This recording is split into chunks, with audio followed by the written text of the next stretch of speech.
이날은 희빈 장씨가 조선의 19대 국왕 숙종의 왕비가 된 날입니다. 희빈 장씨, 장희빈이라고 알고 계시죠? 네. 장희빈은 한국 역사학계 최대 미스테리예요. 학교에서 가르쳐준 적이 없는데 온 국민이 모르는 사람이었거든요. 미스테리입니다. 맞아요. 네.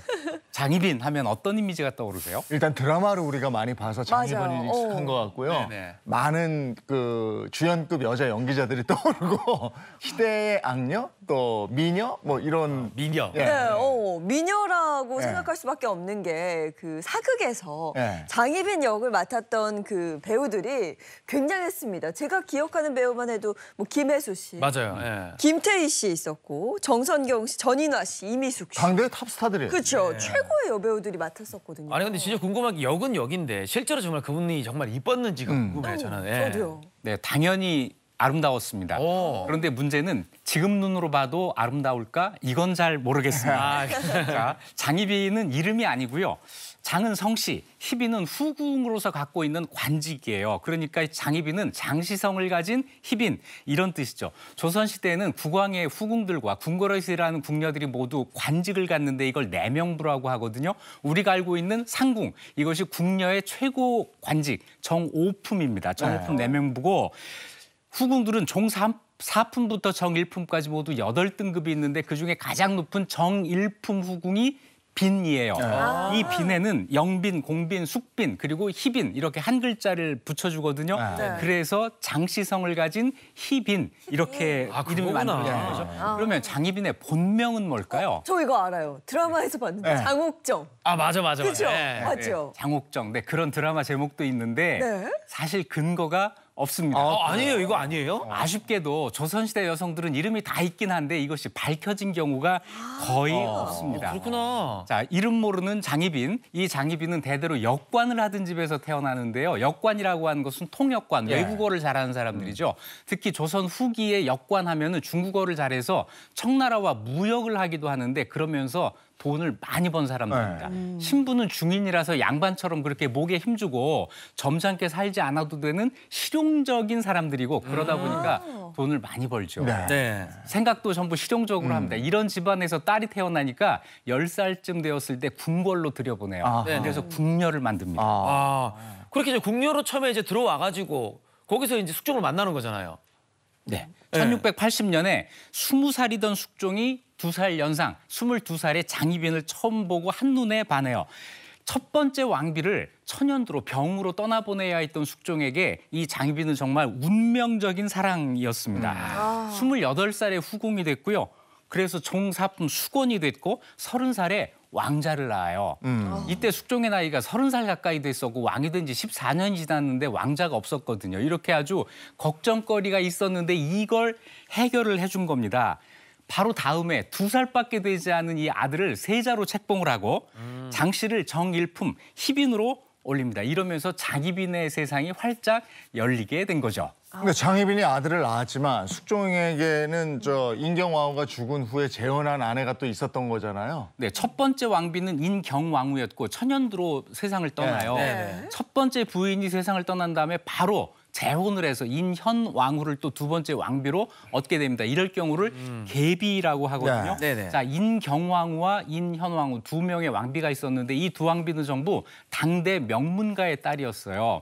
붕당으로는 서인 집안의 실력자의 딸이었습니다. 인조반정을 우리가 얘기했었잖아요. 네. 인조반정에서 광해군 몰아내고 인조를 딱 이제 몽립한 다음에 서인들이 이제 결정을 합니다. 앞으로 왕실과의 혼인은 전부 서인에서 할 거야. 이렇게 돼서 왕실의 외척은 곧 서인이다라는 등식이 만들어졌고 그래서 모두 서인 집에서 왕비가 나오게 된 거죠. 자, 두 사람은 서인 실세의 딸이었다. 그런데 장희빈은 겨우 역관 출신 집안의 딸이잖아요. 그러니까 서로 비교가 되질 않는데 장희빈에게 무기가 있었던 거죠. 아들을 낳았잖아요. 그렇죠. 예. 아들이라는 무기가 있었고 후사를 낳지 못한 인현왕후의 입지가 좀 좁아졌을 것 같은데요. 네. 장희빈이 아들을 낳은 다음에 숙종이 장씨를 총애하고 인현왕후를 멀리합니다. 그래서 1689년 5월 4일 급기야 장희빈을 중전을 만들기 위해서 자 뭔가 인현왕후를 이제 폐위시키려고 하는 거예요. 네. 그런데 쫓아낼 명분이 필요하잖아요. 이걸 만듭니다. 인현왕후가 장희빈이 아들 낳은 것을 시기하고 질투했다. 네. 이런 확인할 수 없는 명분을 만들어서 불과 이틀 만에 쫓아내고 장희빈을 왕비로 만들어요. 이 결정을 숙종 혼자서 합니다. 조정 대신들하고 논의를 하지를 않았어요. 그러니까 반대가 빗발쳤겠죠. 그러니까 숙종이 반대한 사람들을 전부 내치는데 그러다 보니까 서인들이 많이 이때 쫓겨나게 되고 그 빈자리를 서인과 경쟁하고 있던 남인들이 채우게 됩니다. 정국이 뒤바뀐 거예요. 이렇게 정국이 뒤바뀐 것을 환국이라고 하고 이 해가 기사년이었거든요. 그래서 이걸 교과서에서는 기사환국 이렇게 설명을 하게 되는 거죠. 김만중의 사시남정기가 이거 다룬 거죠. 근데 그때 왕권이 얼마나 강력했는지를 보여주고 당파 싸움 또한 얼마나 강력했는지 그런 부분이 나오더라고요. 네. 장희빈은 또 이때 궁녀에서 왕비 자리까지 오른 네. 굉장히 입지전적인 인물이잖아요. 어떻게 보면 뭐 조선판 신데렐라. 네, 그런 얘기가 있는 것 같아요. 그 궁금한 게 이런 부귀영화가 과연 오래 갔을까요? 아닐 것 같은데요. 오래 갔을까요? 네. 네, 숙종이 변덕을 부립니다. 갑자기 5년 만에 1694년 인현왕후를 불러들여서 복위시키고 장씨를 중전에서 희빈으로 강등을 시켜요. 그것과 동시에 남인을 몰아내고 서인을 다시 등용하는데 이 해가 갑술년이어서 이건 또 갑술환국이라고 부르죠. 영원할 것 같았던 숙종의 사랑이 변한 겁니다. 이 해에 무술이 출신이었던 숙빈 최씨 또 다른 후궁에게서 아들을 낳아요. 그러면 이 장희빈의 아들한테는 지금 경쟁자가 생긴 거잖아요, 지금. 그렇죠. 그죠? 네.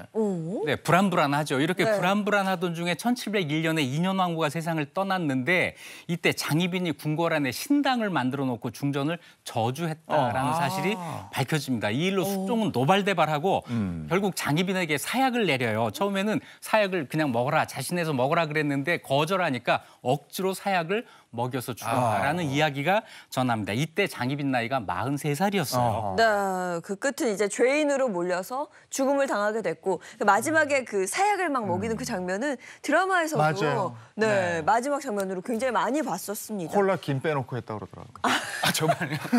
사약의 느낌을 내려고 그럴 수 있겠네요. 달달한 거 먹으면서 연기하기 힘들었겠어요.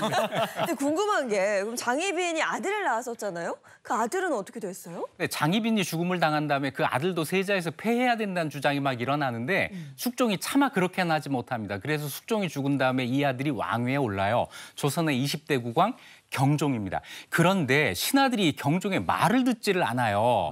정당성에 아주 치명적인 한계가 흠이 있었던 거죠. 그러면서 이복 동생 숙빈 최 씨가 낳은 그 아들을 왕세제로 책봉을 해야 된다고 요구를 하게 됩니다. 왕세제란 뭐냐면 앞으로 경종이 죽어도 그 아들이 왕위를 계승한 게 아니라 동생에게 왕위가 계승된다. 이런 걸 의미해요. 네. 그런데 또 경종이 병약했어요. 4년 만에 세상을 떠납니다. 이 세간에는 독살설이 퍼지고 아주 민심이 흉흉해져요. 모르겠네요. 어쨌거나 이복 동생이 왕위에 오르고 이 왕이 그 유명한 영조입니다. 네. 결국 뭐 아들이 왕이 됐지만 단명하고 왕위가 교체되고 이랬으니까 야 이거 저 장희빈은 저 세상에서도 가슴을 치고 막 편하게 눈을 감지 못했을 것 같아요. 그리고 또 숙종의 사랑은 어쨌든 갈구한 두 여자 아닙니까? 인현왕후도 그렇고 장희빈도 그렇고 그 두 여자가 다 뭐 좀 안쓰럽다 이런 생각이 또 들어요. 네, 사랑과 정치가 막 이제 뒤섞여 네. 있는데요. 섞였죠. 예. 숙종이 누구를 어떤 왕비를 사랑하느냐에 따라서 서인과 남인의 세력 판도가 바뀌잖아요. 네. 그런데 사실은 서인과 남인의 싸움의 결과에 따라서 왕비의 자리가 바뀐 것이다. 이렇게 해석하는 게 더 옳을 것 같아요. 그러면 두 사람 다 정치의 희생양이죠. 자, 그래도 1689년 음력 5월 6일은 장희빈이 생전에 가장 행복한 순간이었을 겁니다. 오늘 하루만이라도 이 행복을 조금씩 나눠 가지시면 어떻겠습니까? 알겠습니다. 다음